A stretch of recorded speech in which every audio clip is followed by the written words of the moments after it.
So, welcome back to the Teal Jack channel. My name is Todd. I want to thank you for taking time out of your day to watch another one of my videos. What I got for you today is I was going through some old videos that I've never edited and ran across a video under which how I made a 5-inch hole in a piece of plywood. I actually made several of them. And I did it without a hole saw because number one, at the time, I didn't have the funds to afford one.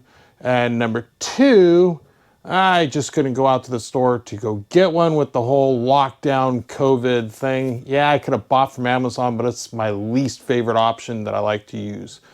So I came up with an alternate method. It worked.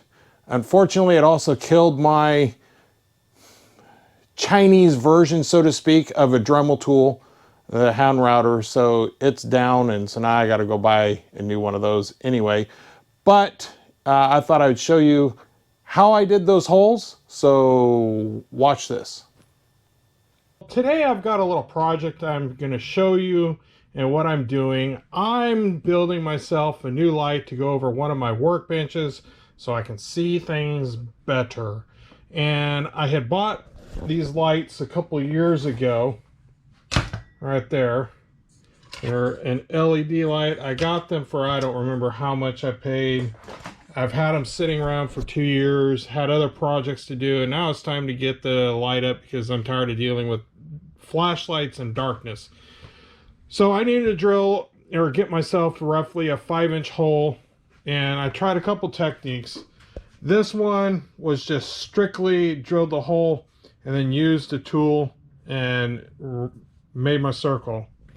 This one I did by drilling a series of holes and then using the tool and drilling the circle. The problem is I didn't have a circle tool to begin with, so I more or less made myself a circle tool. Okay, to start off with my circle, I found my center of where I want the roughly 5-inch diameter to go. I will next drill a hole in there. And then I'm going to use a circle tool that I built.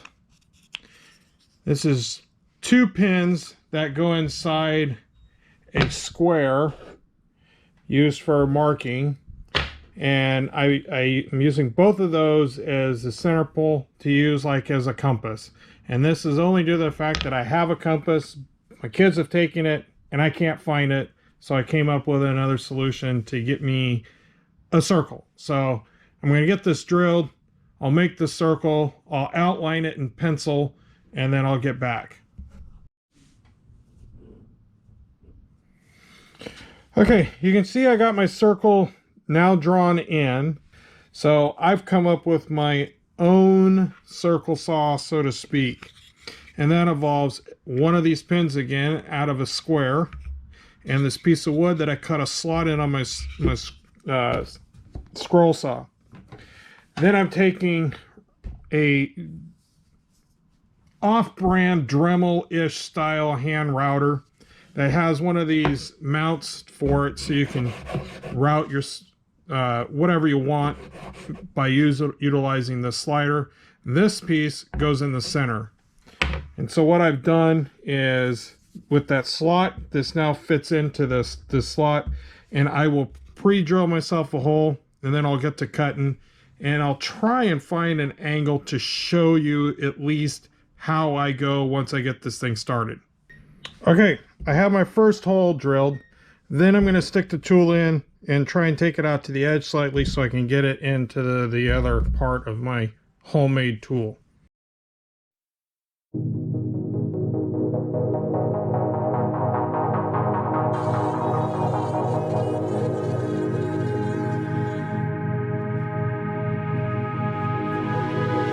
So now it's just a matter of applying some down pressure and back pressure into the wood, and I should be able to start making a circle.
So I guess I should tell you what bit I was using. This is one of those spiral cutting bits used for cutting sideways. That's what I use to cut the circle out with. It's not a regular drill bit. It's not a perfect circle, but it doesn't need to be a perfect circle, as the light has a rim that will take up any out of shapeness, so to speak, that this circle cutter did. But here's how I made my circles. Hope this helps anybody if you want to do the same. Had I not been lifting up on the camera on this end, this edge would have come out a lot nicer. Anyway, there you go. All right, so with that being said and done, I did do the holes. They worked out great. Yeah, there was some hand filing, some sanding to fine tune it to get the lights to go in. And so what I thought I'd do is show you the end product of those holes. And that is this light that you can see right up here. This light has 3 LEDs in it. They're roughly a 5-inch diameter, as you saw in the video. And it's wired up to the light source over there. And it works pretty decently. Excuse the mess of one of my benches, which this light sits over, because I'm in the middle of several projects. So I'll show you real quick what this light ends up doing. If you look here, we have the remote.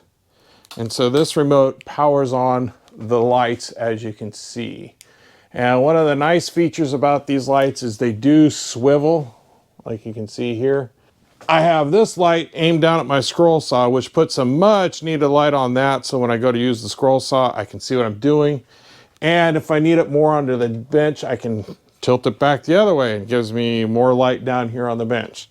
So that's one of the nice features about this light set. They all do the same thing. They do have a certain amount of rotation flexibility to them, but they put lots of light down on my bench, and that's what I was ultimately after. So what I'm going to do is show you down inside the wood where the lights are located and how I wired it up. So first step, I used an AC cord, runs and is connected into the light over there and runs down into the wooden box. And as you see here, you have your LED controller module sitting there. There's one for each of them. And then this box right here is the remote that controls the on-off of this light. So that's my light, basically built out of some leftover plywood I had from another project. Gives me plenty of light on my workbench, as you can see, and really helps me out when I'm working out here. The downside is this thing probably cost more than had I just gone to Home Depot and bought an LED light. But at the time when I bought these lights 3 years ago or so, the LED lights in Home Depot were a whole lot more expensive than these guys.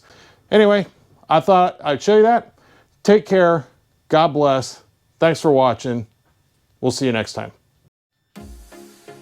If you've made it this far in my video, I sincerely thank you for taking time out of your day to watch the entirety of my video.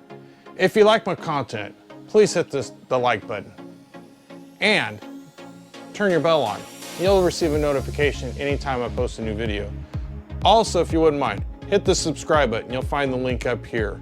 And feel free to watch one of my other videos that I will have pointed over here. Thanks again for taking time out of your day. It really does mean a lot that you would spend part of your day and your valuable time to watch one of my videos. Take care. God bless. We'll see you next time.